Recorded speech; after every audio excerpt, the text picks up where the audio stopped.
नमस्कार विद्यार्थी मित्रांनो, मी प्राध्यापक विठ्ठल फंड, कला विज्ञान व वाणिज्य महाविद्यालय मनमाड या व्हिडिओमध्ये आपले सर्वांचे स्वागत करीत आहे।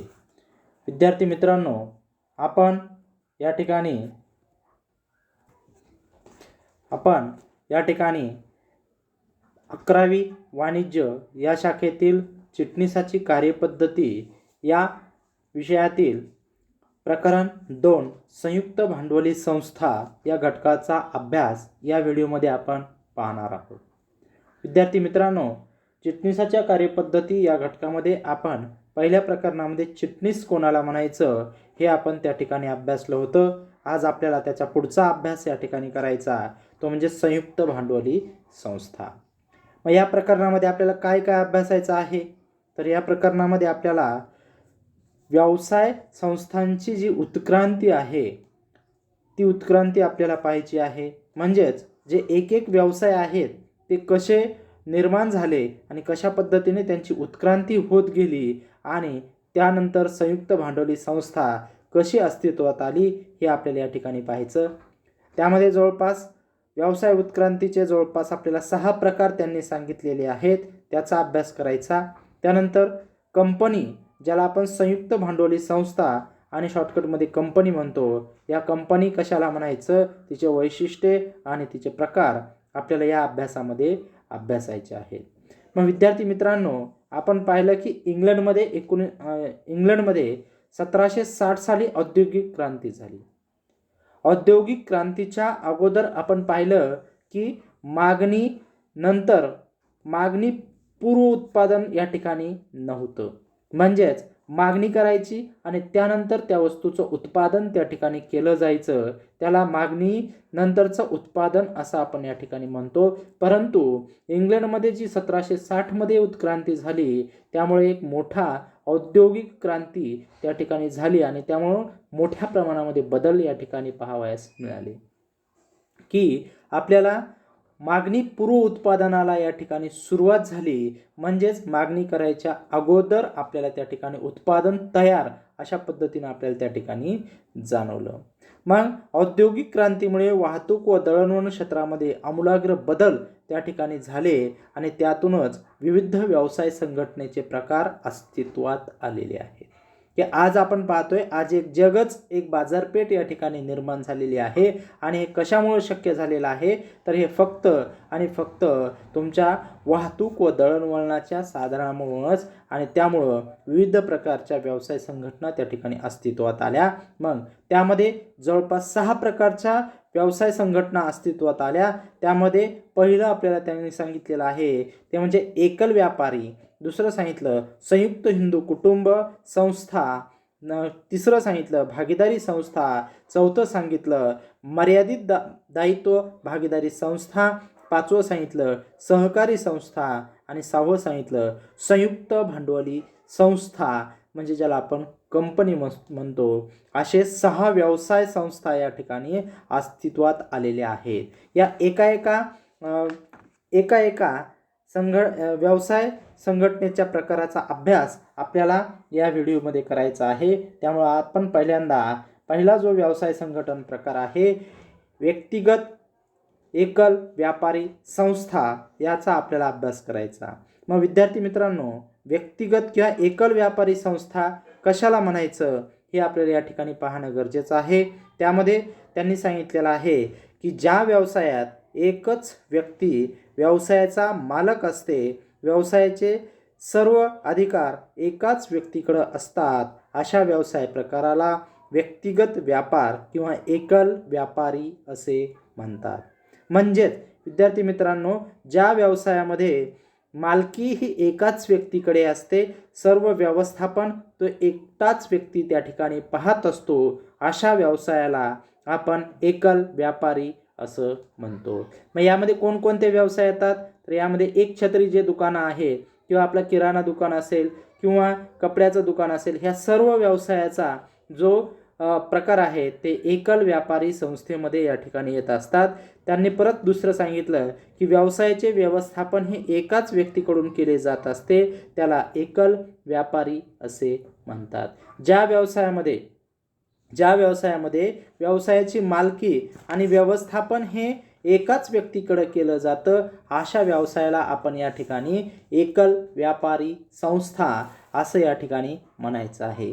मग वरील जी व्याख्या आहे त्या वरील व्याख्येवरून आपल्याला काही वैशिष्ट्ये, जवळपास एकल व्यापारी संस्थेचे 9 वैशिष्ट्ये आपल्याला सांगितलेले आहेत. त्यामध्ये त्यांनी पहिलं वैशिष्ट्य सांगितलं ते म्हणजे एकल व्यापारी संघटनेसाठी स्वतंत्र किंवा विशेष असा कायदा नाही. की एकल व्यापारी संस्था जर का तुम्हाला स्थापन करायची असेल तर त्यासाठी असा स्वतंत्र असा कायदा त्या ठिकाणी दिलेला नाही, परंतु संघटनेला देशातील सर्व कायद्याचे पालन हे करावेच लागत असते.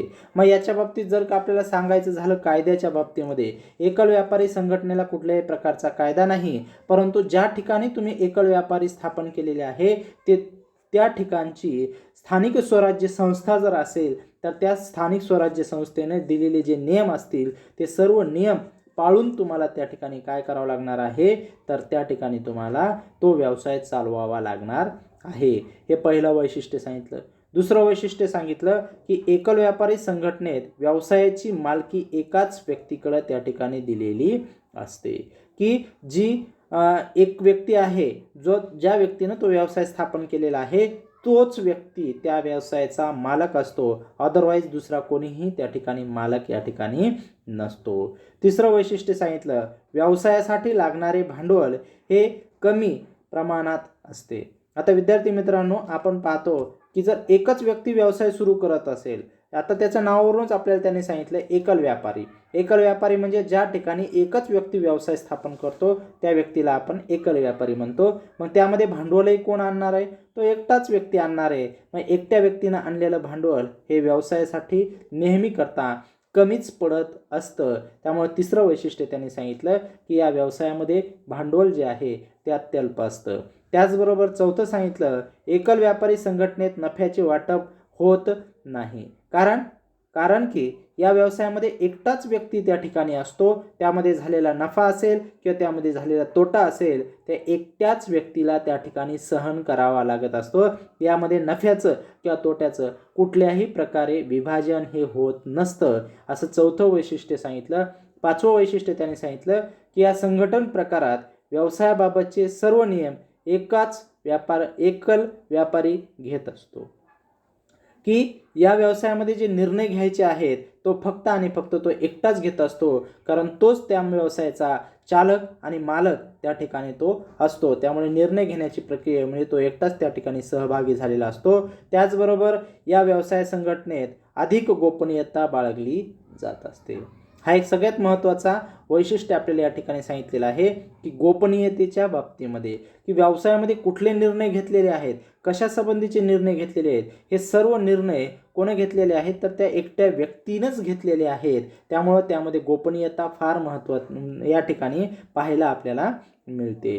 त्यानंतर एकल व्यापारी संघटनेत व्यापाऱ्याची जबाबदारी ही अमर्यादित स्वरूपाची असते. लक्षात घ्या विद्यार्थी मित्रांनो की एकल व्यापाऱ्याची जी जबाबदारी आहे ती अमर्यादित स्वरूपाची असते. अमर्यादित स्वरूपाची असते म्हणजे काय असतं, तर जर का व्यवसाय सुरू करण्यासाठी त्यानं स्वतःचं भांडवल त्या ठिकाणी घातलेलं असेल आणि भविष्यामध्ये तो व्यवसाय बंद पडला तर त्याला कोणाचे देणं घेणं करायचं नाही. परंतु ज्यावेळेस तो व्यवसाय बंद पडतो आणि लोकांकडून कर्ज भांडवल आणून तो व्यवसाय त्यानं स्थापन केलेला असेल तर अशा वेळेस लोकांची कर्ज परतफेड करण्यासाठी त्याची जी वैयक्तिक मालमत्ता आहे, वडिलोपार्जित त्याला चालत आलेली जी मालमत्ता आहे ती विकून त्याला त्या ठिकाणी काय करावं लागतं, लोकांची देणीही द्यावी लागत असतात. त्यामुळे त्यांनी या ठिकाणी सांगितलेलं आहे अमर्यादित स्वरूपाची जबाबदारी त्यांची या ठिकाणी असते. त्यानंतर आठवा आहे, एकल व्यापारी संघटनेत स्वतंत्र अस्तित्व लाभलेले नाही. की एकल व्यापारी संस्थेला स्वतंत्र अस्तित्व नाही म्हणजे काय नाही, जो मालक आहे तोच व्यवसाय त्या ठिकाणी आहे. म्हणजेच जर का मालकाला काही झालं तर तो व्यवसाय त्या ठिकाणी बंद पडत असतो. म्हणजे जर का मालक आजारी पडला, मृत्यू पावला तर तो व्यवसाय त्या ठिकाणी बंद पडतो. याला या ठिकाणी स्वतंत्र अस्तित्व असं या ठिकाणी म्हणायचं आहे. म्हणजेच मालकापासून एकल व्यापारी संस्थेला कुठल्याही प्रकारचं स्वतंत्र अस्तित्व प्राप्त झालेलं नाही. आणि 9वं आहे शेवटचं वैशिष्ट्य की एकल व्यापारी संघटन प्रकार हा मोठ्या प्रमाणावर व्यवसाय करण्यासाठी फायदेशीर नाही. की एकल व्यापाऱ्यामध्ये तुम्हाला मोठमोठे असे व्यवसाय त्या ठिकाणी उभारता येत नाहीत, हा एक दोष आपल्याला त्यांनी या ठिकाणी सांगितलेला आहे. अशा पद्धतीने आपण एकल व्यापारी म्हणजे काय आणि एकल व्यापाऱ्याची जी वैशिष्ट्ये आहेत ती वैशिष्ट्ये आपण या ठिकाणी अभ्यासले.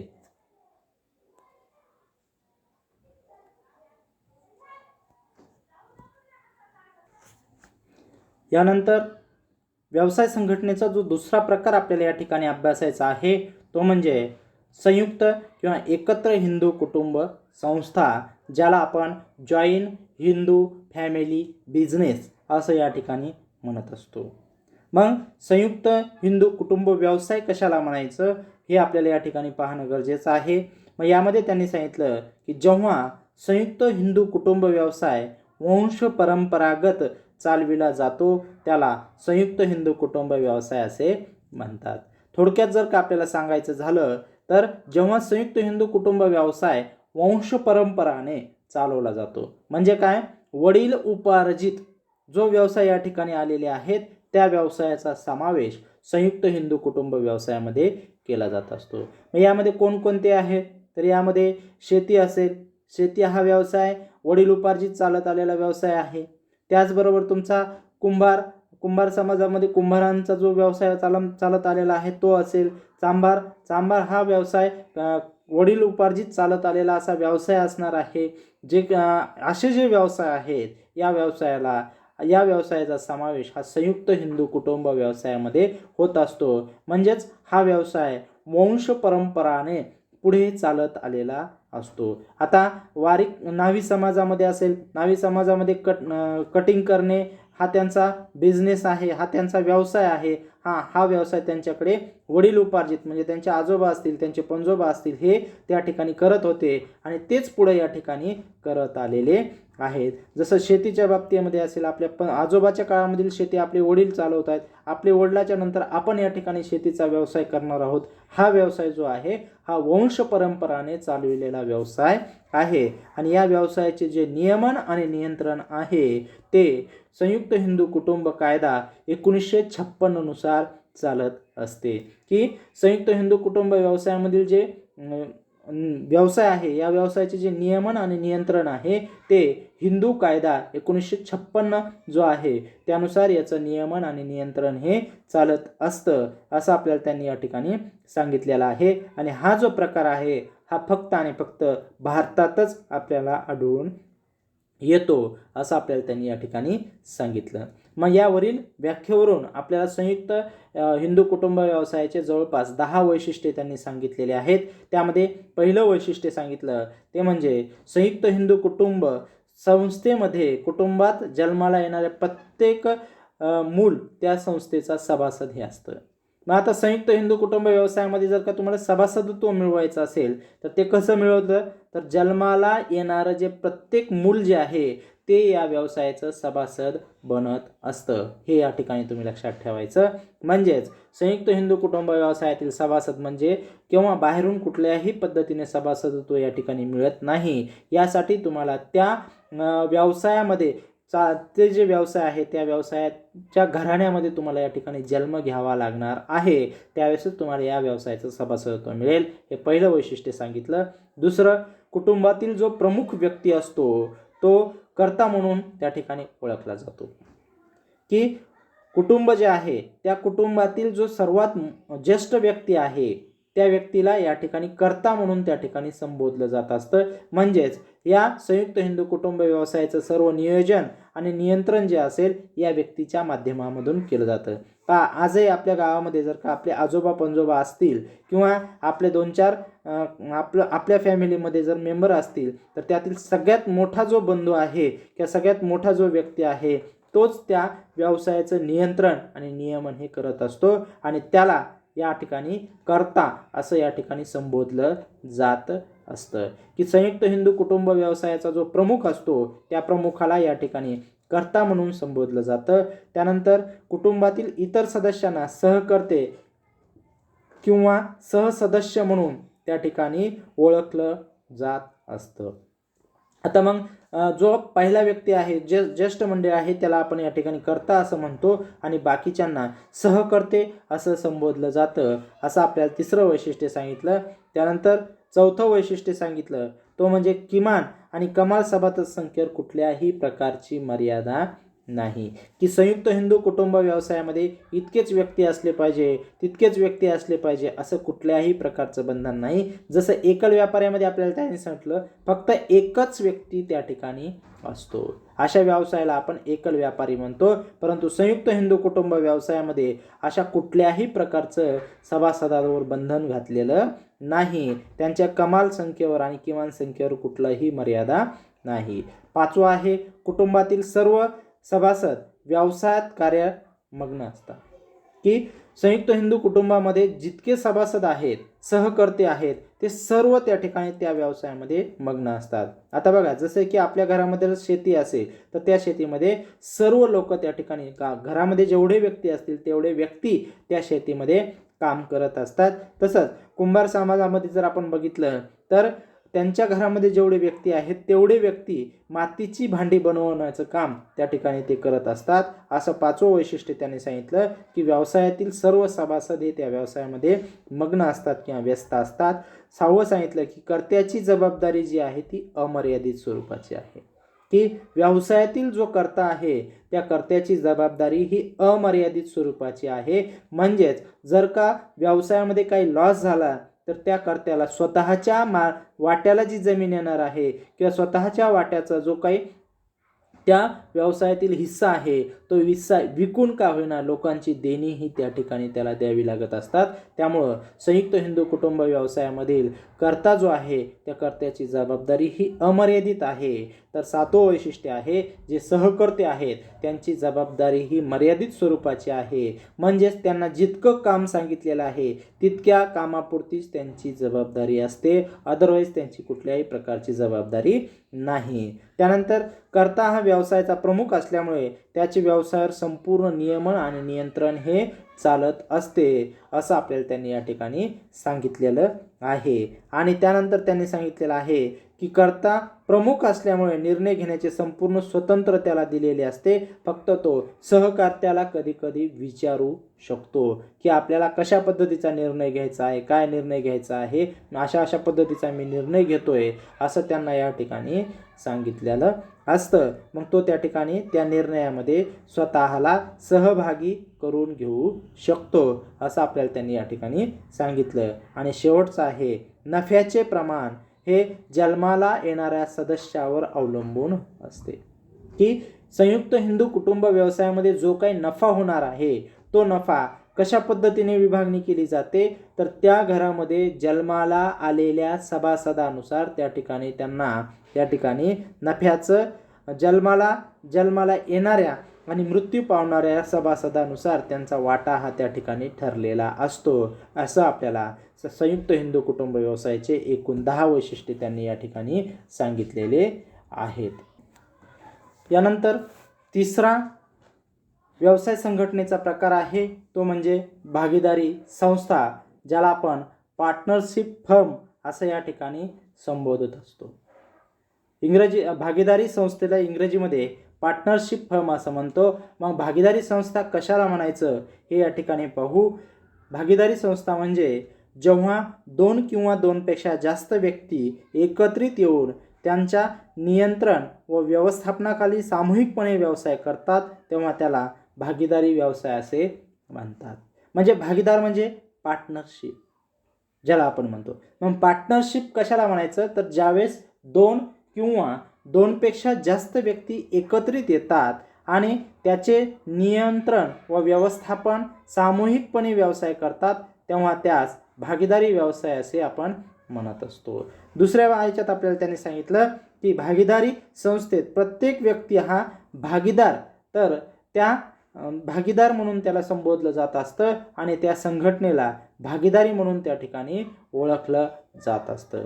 भागीदारी संस्थेची नोंदणी ही भारतीय भागीदारी कायदा 1932 नुसार करणं सक्तीचंच आहे असं आपल्याला त्यांनी या ठिकाणी सांगितलेलं आहे. म्हणजेच भागीदारी संस्थेची स्थापना करणं हे सक्तीचं नाही आहे, परंतु महाराष्ट्र राज्यामध्ये जर का तुम्हाला भागीदारी संस्था स्थापन करायची असेल तर त्या ठिकाणी तुम्हाला भारतीय भागीदारी कायदा 1932 नुसार भागीदारी कायद्यानुसार तुम्हाला त्या ठिकाणी भागीदारी संस्थेची स्थापना करणं हे गरजेचं आहे, असं आपल्याला त्यांनी या ठिकाणी सांगितलेलं आहे. म्हणजेच भागीदारी म्हणजे काय, तर 2 किंवा 2 पेक्षा जास्त व्यक्ती स्वेच्छेने त्या ठिकाणी एकत्रित येतात आणि आपापसामध्ये करार करतात की व्यवसायामध्ये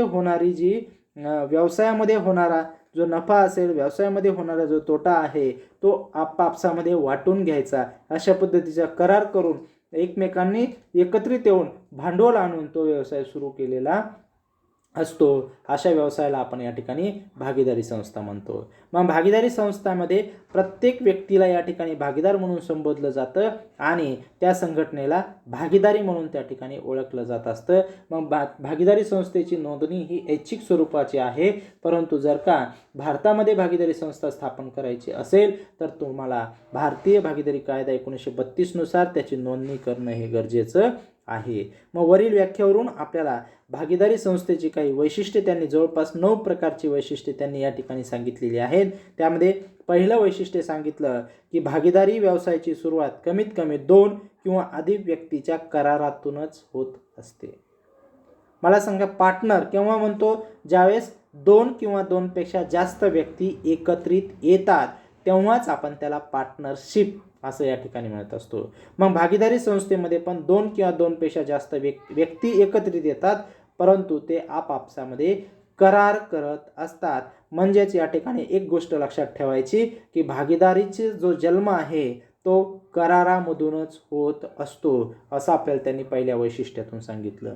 दुसरं वैशिष्ट्य सांगितलं की भागीदारीमध्ये कमीत कमी 2 आणि जर का तुम्हाला जास्तीत जास्त भागीदारीमध्ये किती व्यक्ती असायला पाहिजे, कमीत कमी 2 व्यक्ती त्या ठिकाणी भागीदारीमध्ये असले पाहिजे आणि जास्तीत जास्त किती असली पाहिजे, जर का तुम्हाला सर्वसाधारण व्यवसायासाठी भागीदारी व्यवसाय करायचा असेल तर तुम्हाला जास्तीत जास्त 50 संख्या त्या ठिकाणी आपल्याला घ्यावी लागणार आहे. आणि जर का तुम्हाला बँकिंग सारखा व्यवसाय हा भागीदारीच्या माध्यमातून करायचा असेल तर कमीत कमी 2 आणि जास्तीत जास्त 20 असे सभासद तुम्हाला त्या ठिकाणी निर्धारित करावे लागणार आहेत.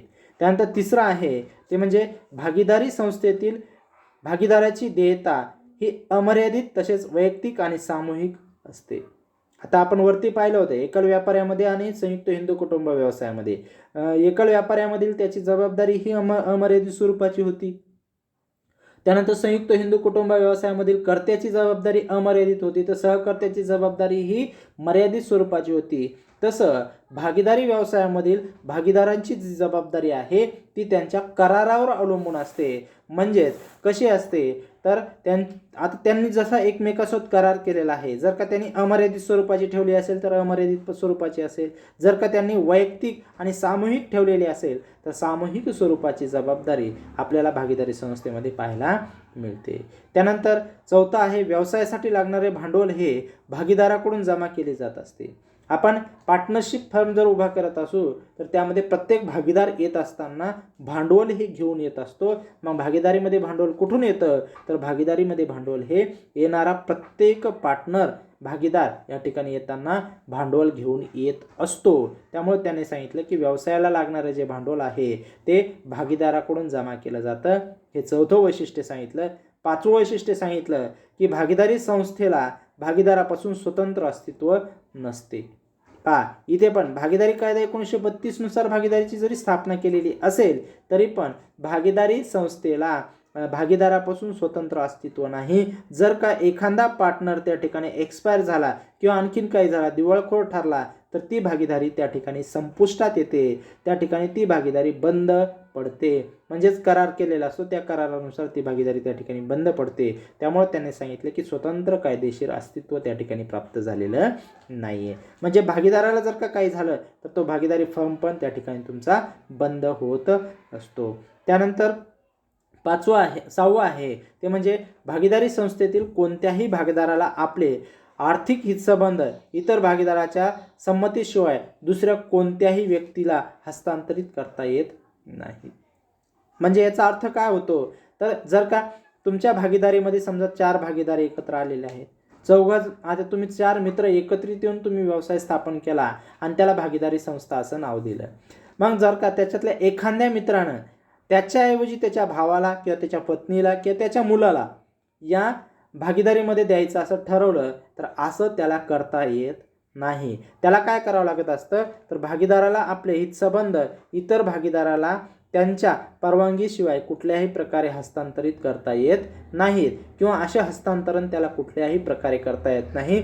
ज्यावेळेस अशा प्रकारचं होतं त्यावेळेस ती भागीदारी संस्था त्या ठिकाणी संपुष्टात येते. म्हणजेच कुठल्याही प्रकारचे आर्थिक हित इतर कुठल्याही व्यक्तीला हस्तांतरित करता येत नाहीत. म्हणजे ट्रान्सफर कोणालाही देता येत नाही. माझ्याऐवजी हा व्यक्ती काम पाहिल असं त्या ठिकाणी भागीदारी व्यवसायामध्ये चालत नाही. त्यानंतर 7वं आहे, सर्व भागीदार हे व्यवसायाचे सामूहिक मालक समजले जात असतात. कारण की आपण मालक कोणाला म्हणतो, जो व्यवसायामध्ये पैसा गुंतवतो अशा व्यक्तीला आपण मालक असं त्या ठिकाणी संबोधत असतो. म्हणून भागीदारीमध्ये प्रत्येक व्यक्ती येत असताना भागीदार येत असताना भांडवल आणत असतो. त्यामुळे ते प्रत्येक व्यक्ती हा त्या व्यवसायाचा भागीदारी संस्थेचा हा मालक त्या ठिकाणी समजला जात असतो. त्यानंतर 8वं आहे, भागीदारी संस्थेमध्ये मालकी हक्क आणि व्यवस्थापन यात वेगळे केलं जात नाही. की भागीदारी संस्थेमध्ये मालकी हक्क आणि व्यवस्थापन यात वेगळेपणा केला जात नाही. कारण मालक तेच व्यवस्थापक या ठिकाणी असतात. जसं एकल व्यापाऱ्यामध्ये एकच व्यक्ती मालकही असतो चालकही असतो, तसं भागीदारीमध्ये पण आलेले जे भागीदार आहेत ते मालकही असतात आणि चालकही असतात. म्हणजेच ते व्यवसाय चालवण्यासाठीचे जे नियमन आणि नियंत्रण असेल ते सर्व एकत्रित आलेले भागीदार त्या ठिकाणी करत असतात. त्यामुळं भागीदारीमध्ये मालक आणि व्यवस्थापक हे असं वेगळं त्या ठिकाणी संबोधलं जात नाही. दोन्हीही एकच व्यक्ती भागीदारच त्या ठिकाणी असतात असं 9वं वैशिष्ट्य सांगितलं. 8वं वैशिष्ट्य सांगितलं आणि 9वं वैशिष्ट्य त्यांनी सांगितलं की भागीदारी संस्थेत नफ्याची वाटणी ही भागीदाराच्या करारातून केली जात असते. त्याचप्रमाणे तोटा देखील कराराप्रमाणे सहन करावा लागत असतो. की भागीदारीची आपण स्थापनाच पाहिली. भागीदारीची स्थापना ही कशातून होते तर भागीदाराची करार जो केलेला आहे त्या करारानुसार भागीदारीची स्थापना होत असते. मग त्या व्यवसायामध्ये होणारा भागीदारी संस्थेमध्ये होणारा जो नफा असेल तो नफा पण कोणत्या पद्धतीने वाटणी होत असेल तर त्यांनी ठरवलेल्या करारा पद्धतीनुसारच. आणि जर का व्यवसायामध्ये तोटा झाला तोही त्या करारातल्या पद्धतीनुसारच प्रत्येकाला सहन करावा लागतो. अशा पद्धतीने हा तिसरा जो व्यवसाय संघटनेचा प्रकार आहे तो या ठिकाणी आपला संपला, भागीदारी संस्था. यानंतर 5वा व्यवसाय संघटनेचा प्रकार आहे तो म्हणजे मर्यादित दायित्व भागीदारी संस्था, ज्याला आपण लिमिटेड लायबिलिटी पार्टनरशिप असं या ठिकाणी म्हणतो. हा जो व्यवसाय आहे हा व्यवसाय भागीदारी संस्था आणि जो आपली संयुक्त भांडवली संस्था आहे या दोघांचं मिश्रण आपल्याला या ठिकाणी पाहायला मिळतं. मग काय सांगितले त्यांनी तर मर्यादित भागीदारी हा व्यवसाय प्रकार ज्यात भागीदारी संस्था आणि संयुक्त भांडवली संस्था ज्याला आपण कंपनी म्हणतो या दोघांचे जे वैशिष्ट्य आहेत या वैशिष्ट्यातून आढळून येतात. म्हणून या भागीदारी संस्थेत मर्यादित देयता असलेली भागीदारी असं या ठिकाणी संबोधलं जातं. म्हणजेच मर्यादित दायित्व भागीदारी संस्था जी आहे या संस्थेमध्ये भागीदारी संस्था आणि संयुक्त भांडवली संस्था यांची जी वैशिष्ट्ये आहेत दोघांची ती वैशिष्ट्ये तुम्हाला मर्यादित दायित्व भागीदारी संस्थेमध्ये आपल्याला पाहायला मिळत असतात. त्यामुळे याला या ठिकाणी मर्यादित देयता असलेली भागीदारी संस्था असं या ठिकाणी संबोधलं जातं. या भागीदारी संस्थेमध्ये इतराची देणी देण्यासाठी व्यक्तिगत मालमत्ता उपयोगी आणली जात नाही. म्हणजे थोडक्यात या भागीदारी जसं आपण पाहिलं होतं भागीदारी संस्थेमध्ये सर्व भागीदारांची जबाबदारी ही कशा प्रकारची होती, अमर्यादित स्वरूपाची होती. म्हणजे जर का भागीदारी बंद पडली तर त्यांना स्वतःची मालमत्ता विकून त्या ठिकाणी लोकांची देणी ही द्यावी लागणार आहेत. तसं मर्यादित दायित्व असलेल्या भागीदारी संस्थेमध्ये राहणार नाही. त्यात त्यांची जबाबदारी ही फक्त आणि फक्त मर्यादित स्वरूपाचीच असणार आहे असं या मर्यादित दायित्व भागीदारी संस्थेचे एक वैशिष्ट्य आपल्याला या ठिकाणी सांगितलं.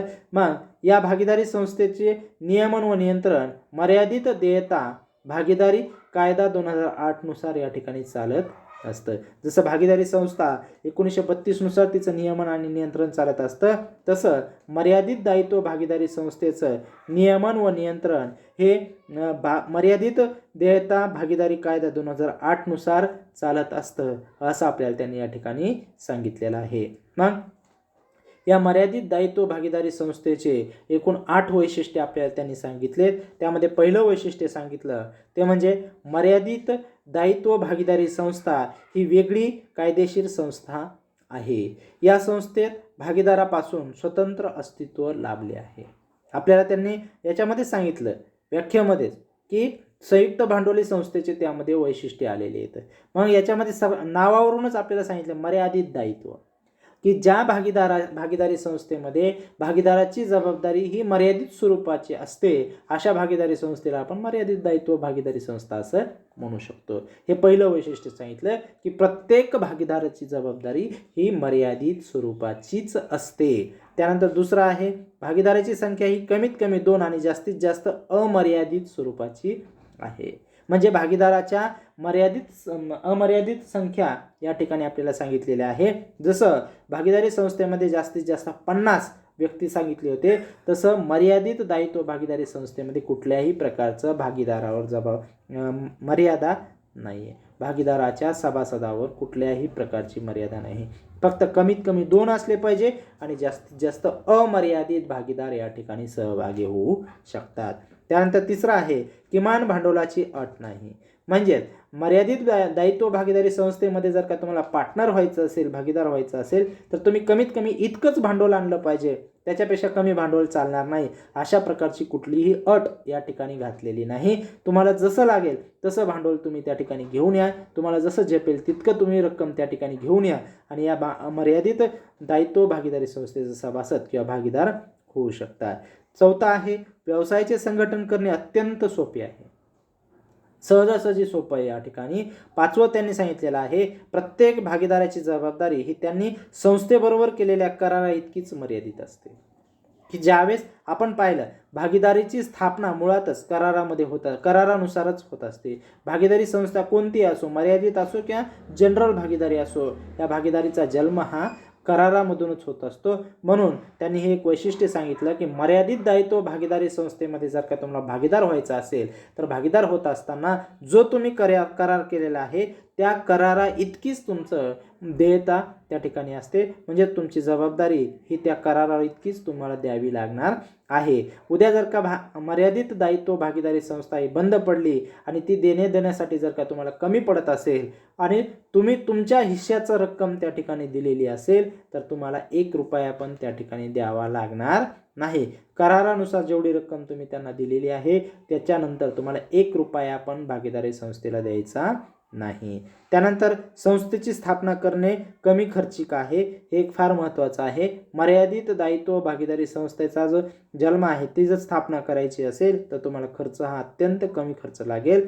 सातवा आहे मर्यादित दायित्व भागीदारी संस्थेत भागीदारावर प्रवेशाबाबत व भागीदारी सोडून जाणार कुठल्याही प्रकारचं बंधन त्या ठिकाणी घातलेलं नाही. तुमच्या मनाला वाटलं तुम्ही त्या ठिकाणी भागीदारीमध्ये सहभागी होऊ शकाल आणि तुम्हाला वाटलं नकोय भागीदारी, तुम्ही त्या ठिकाणी सोप्या रीतीने फक्त तुमच्या इतर भागीदारांना तुम्हाला कळवावं लागणार आहे की मला भागीदारीमधून बाहेर पडायचं आहे, लगेच तुम्ही त्या ठिकाणी बाहेर पडू शकाल. आणि शेवटचं आहे मर्यादित देयता भागीदारी संस्थेला विविध करारामधून सवलत मिळते. जसं कर असेल, कराच्या टॅक्स जे आहेत त्या टॅक्समधून मर्यादित दायित्व भागीदारी संस्थेला या ठिकाणी काय असतं तर अशा पद्धतीच्या छोट्या मोठ्या सूट कायद्यानुसार देण्यात आलेल्या आहेत. अशा पद्धतीने हे मर्यादित दायित्व भागीदारी संस्था आपण या ठिकाणी पाहिली. यानंतर